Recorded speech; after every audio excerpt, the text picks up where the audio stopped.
अलवर की रामगढ़ विधानसभा सीट पर 28 जनवरी को चुनाव होने वाला है और इसको लेकर प्रचार अंतिम दौर में है। लेकिन आज मुख्यमंत्री अशोक गहलोत रामगढ़ के रण में उतरे और उन्होंने कांग्रेस प्रत्याशी को जिताने की अपील की। साथ ही बीजेपी सरकार पर जमकर प्रहार किए। सचिन पायलट और अविनाश पांडे ने भी बीजेपी सरकार को घेरा और कांग्रेस के इन सभी बड़े नेताओं ने रामगढ़ को फतेह करने का भी दावा किया। इसको लेकर देखिए हमारी एक खास रिपोर्ट।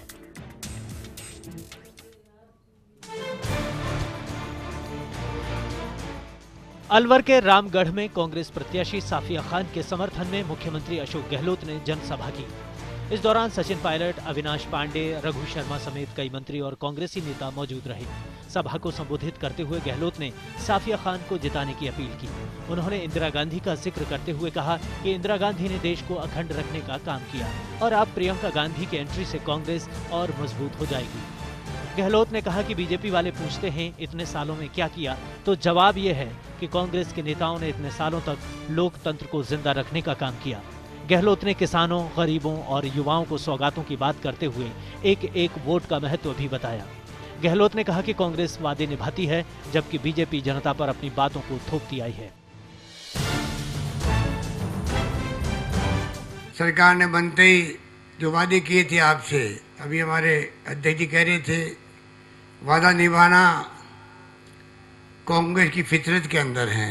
राहुल गांधी जी हो, चाहे वो सोनिया गांधी जी हो, हम देखते हैं इंदिरा गांधी जी के जमाने से राजीव जी भी थे, नरसिम्हा जी भी थे कि जो वादा करो उनको निभाओ, वरना वादा ही मत करो। इसलिए राहुल गांधी जी ने कहा कि जो मैनिफेस्टो बने, घोषणा पत्र बने, जनता को पूछ के बने। और इसलिए उन्होंने ये भी कहा कि मोदी जी अपनी बात को थोपते हैं, मन की बात कह करके जनता पर, और कांग्रेस को चाहिए कि वो मन की बात सुने, जनता क्या चाहती है, विभिन्न वर्गों से बात करे, विभिन्न तबकों से बात करे, उसके बाद में तय करे कि इन सब की भावना क्या है, तब जाके घोषणा पत्र बने। और वो घोषणा पत्र फिर सरकार की ड्यूटी हो कि वो घोषणा पत्र लागू करे। इसीलिए हम लोगों ने सरकार बनते ही पहली कैबिनेट मीटिंग में ही जो वादे हमने किए थे उस घोषणा पत्र को हमने कार्य योजना बना दी सरकार की खुद की। तो आप सोच सकते हो कि कितने गंभीर हैं हम लोग, जो वादे किए गए उनको निभाने के अंदर। सभा को सचिन पायलट, अविनाश पांडे समेत कई दिग्गजों ने संबोधित किया। उन्होंने कहा कि प्रियंका गांधी को महासचिव बनाए जाने से बीजेपी में बौखलाहट है। उन्होंने कहा कि अब वो फोटो छपवाने वाली नहीं बल्कि विकास करने वाली सरकार आ गई है।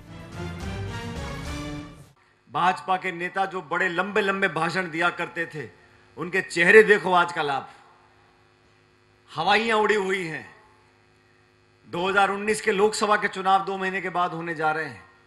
उन्हें समझ में नहीं आ रहा कि 5 साल तक झूठे वादे कर यहां तक गाड़ी खींच ली, लेकिन जनता दोबारा परीक्षा लेने जा रही है।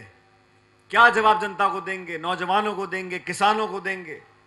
हर वर्ग को शोषित करने का काम किया और विशेष रूप से अलवर जिले के लोगों को बदनाम करने की साजिश भाजपा ने करी है। 28 तारीख को होने वाले इस चुनाव में आप सब माननीय राहुल गांधी जी के हाथों को और मजबूत करने के लिए, आदरणीय अशोक गहलोत जी के हाथों को और मजबूती देने के लिए, माननीय सचिन पायलट जी के हाथों को और मजबूत देने के लिए, संगठन को मजबूत करने के लिए इस 28 तारीख को आप अपने चुनाव चिन्ह पंजे पर और कांग्रेस के प्रत्याशी साफिया जी को बाहरी बहुमत से चुनकर दें।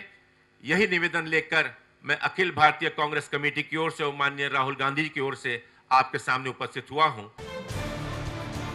अब देखना होगा कि रामगढ़ में कांग्रेस का हाथ कितना मजबूत होता है और पार्टी शतक मार पाती है या नहीं। Bureau report, first India news.